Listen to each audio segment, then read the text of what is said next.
नमस्कार किसान भाइयों, स्वागत है आपका फसल क्रांति यूट्यूब चैनल में। कृषि संबंधित वीडियो देखने के लिए आज ही फसल क्रांति का यूट्यूब चैनल सब्सक्राइब करें।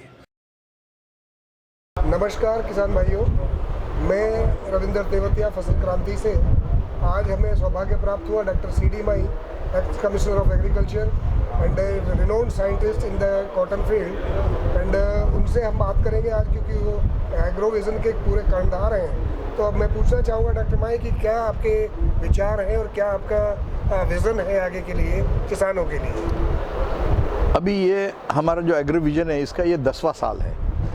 तो आपने ये बारानी खेती में जो विदर्भ का जो मुद्दा है, तो उसमें ऐसा हो रहा है कि सारे जो फार्मर्स है ये कॉटन, सोयाबीन, अरहर ये लगाते हैं, लेकिन इसमें क्या होता है कि जैसे ही बारानी खेती में कुछ साल अच्छे आते हैं, कुछ साल बहुत बुरे आते हैं, और इसीलिए फार्मर्स का है कि वो सुसाइड करने लगता है क्योंकि उसको इनकम नहीं मिलता। तो हमारे जो प्रणेता है गडकरी साहब, उन्होंने सोचा कि भाई इसके लिए हम क्या कर सकते हैं फार्मर्स के लिए। तो इसलिए हमने 10 साल पहले ये एग्रो विजन की स्थापना की है। इसके पीछे एक ऑब्जेक्ट यही था कि हम हमारे फार्मर्स को ये जो क्रॉप्स लेते हैं उसके अलावा वो क्या कर सकते हैं। जैसे डेयरी का उद्योग कर सकते हैं क्या, कुछ गाय रख सकते हैं क्या, पोल्ट्री का उद्योग कर सकते हैं क्या, बी कीपिंग कर सकते हैं क्या, सेरिकल्चर कर सकते हैं क्या, मशरूम कल्चर कर सकते हैं क्या। ऐसे कई छोटी छोटी चीज़ें हैं कि जो उसके माध्यम से उनका जो इनकम है वो बढ़ना चाहिए। और इसलिए उन्होंने ये एग्रो विजन की पहले स्थापना किया। और एग्रो विजन में हमने क्या किया कि इसके 3 पार्ट है। एक तो पार्ट ये है कि जिसमें आपने देखा होगा कि इसमें एग्जीबिशंस बहुत है। जो नई तकनीक है वो नई तकनीक वाले पूरे तकनीकी ज्ञान दिखाने के लिए हमने स्टॉल लगाते हैं, और फार्मर्स को हम क्या करते हैं कि उसके साथ हम वर्कशॉप्स लेते हैं, जिसको हम कार्यशाला बोलते हैं ना। हम 22 सब्जेक्ट के ऊपर हम कार्यशाला लेते हैं और उसमें एक्सपर्ट भी बुलाते हैं, और उसके साथ तो एक सक्सेसफुल फार्मर को बुलाते हैं कि वो बताए कि भाई इसमें हमारे लिए फार्मर्स के लिए क्या ज्ञान हो सकता है। तो इसमें हमारा जो उद्देश्य ये है कि उससे उसका ज्ञान बढ़े, नया तकनीकी ले, और उसका वो उसके हिसाब से फिर उसका इनकम भी बढ़ सकता है। तो ये हमारा इसका प्रमुख उद्देश्य है। अब हमने इसके साथ कुछ कॉन्फ्रेंसेस लेते हैं। इसका उद्देश्य यह है कि जैसे अभी यहाँ डेयरी का स्कोप बहुत है, लेकिन डेयरी बहुत कम है, दूध प्रोडक्शन बहुत कम था। तो फिर इस हिसाब से हमने सोचा कि भाई हम इनको अट्रैक्ट करने के लिए एक डेयरी के ऊपर क्यों ना कॉन्फ्रेंस लें, ताकि हम इसमें एक्सपर्ट बुलाएंगे और इनके जो डेयरी के सवाल है, क्या प्रॉब्लम्स आते हैं, क्या सॉल्यूशंस है, वो उनको बताए, वो भी लेते हैं। और नई तकनीकी जो है, जैसे अभी बाम्बू लागवड़ कर सकते हैं आप, इसके आप बाकी जो क्रॉप्स है हॉर्टिकल्चर के, पोमोग्रेनेट लगा सकते हैं, इसके बाद आप टर्मरिक लगा सकते हैं, जिंजर लगा सकते हैं। ऐसे कई चीज़ें हैं कि जिसमें हमने देखा कि फार्मर्स का डाइवर्सिफिकेशन होना बहुत ज़रूरी है।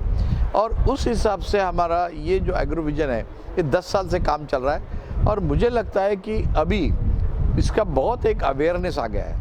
फार्मर्स अब खुद ही यहाँ अपने आप आते हैं। 4 से 5 लाख फार्मर्स ये 3-4 दिन में विज़िट करते हैं, और यहाँ से ज्ञान प्राप्त करके वो अपना काम करते हैं। तो मुझे लगता है कि ये एक हमने एक मूवमेंट बना दिया है। Agro vision is a vision of movement, और मूवमेंट में अभी इसमें इसका फ़ायदा सबको कैसे किसान को होगा, इसकी हमारी कोशिश चलती रहती है। तो अगले साल जैसे हमने अभी एक सोचा कि एक साल में हमने सिर्फ एक दफ़े इनका ये वर्कशॉप लेते हैं, क्यों ना हम साल में उसको हर मंथ में कुछ ना कुछ एक्टिविटीज़ करें।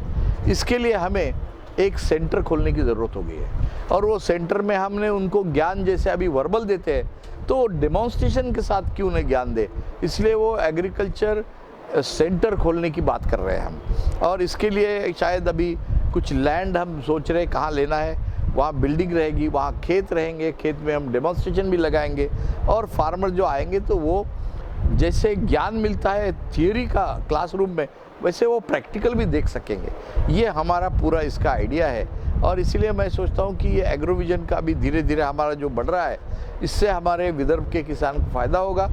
और अब विदर्भ का ही नहीं, अभी तो सारे बारानी खेती वाले मध्य प्रदेश हो, छत्तीसगढ़ हो, पंजाब, हरियाणा से भी लोग यहाँ आ रहे हैं। इसका मतलब अभी इसको स्कोप जो है बहुत सारा बढ़ रहा है। तो मुझे लगता है कि ये एक विज़न जो हमने एग्रो विज़न का रखा है, इसके माध्यम से हमारी फार्मर्स की उन्नति करने की कोशिश हम कर रहे हैं। थैंक यू डॉक्टर साहब। लेकिन इसके सिवाय थोड़ा सा और जानना चाहूँगा सर, बताइए कि जैसा आपने CICR ने अभी वैराइटीज़ में BT डाला, तो उसका बारे में आप क्या सोचते हैं? अभी ऐसा है कि कॉटन के बारे में आप कभी बात करेंगे तो कॉटन में 15 साल हो गए हमने BT कॉटन यहाँ शुरू किया, और 15 साल में हमने देखा कि ये BT का जो कॉटन का जो प्रोडक्टिविटी है वो तो काफ़ी बढ़ गई है, लेकिन कुछ सवाल अभी 15 साल के बाद में हमारे सामने आए। जैसे पिंक बोलवर्म का लास्ट ईयर अटैक आया था, कुछ जगह वहाँ वाइट फ्लाई का अटैक आया था। तो अभी हम सोच रहे हैं कि इसमें भी डाइवर्सिफिकेशन करने की ज़रूरत है। इसलिए CICR में अभी ये जो नए ये जीन्स जो है ये हमारे देशी वाण में डालने की हम कोशिश कर रहे हैं, जो वैरायटी डेवलप कर रहे हैं, ताकि इसमें खेतों में रेजिस्टेंट वैरायटी में ये कभी रहेगा तो ऑटोमेटिकली आपको उसका बेनिफिट और ज़्यादा मिलेगा। तो ये भी हमारा रिसर्च जो है वो CICR में चल रहा है। थैंक यू डॉक्टर साहब, thank you very much. Thank you. किसान भाइयों, कंपनी से संबंधित किसी भी प्रकार की जानकारी के लिए आप हमें कमेंट कर सकते हैं। कृषि संबंधित वीडियो के लिए आप हमारा चैनल ज़रूर सब्सक्राइब करें और देखते रहिए हमारे चैनल के सभी वीडियोज़। धन्यवाद।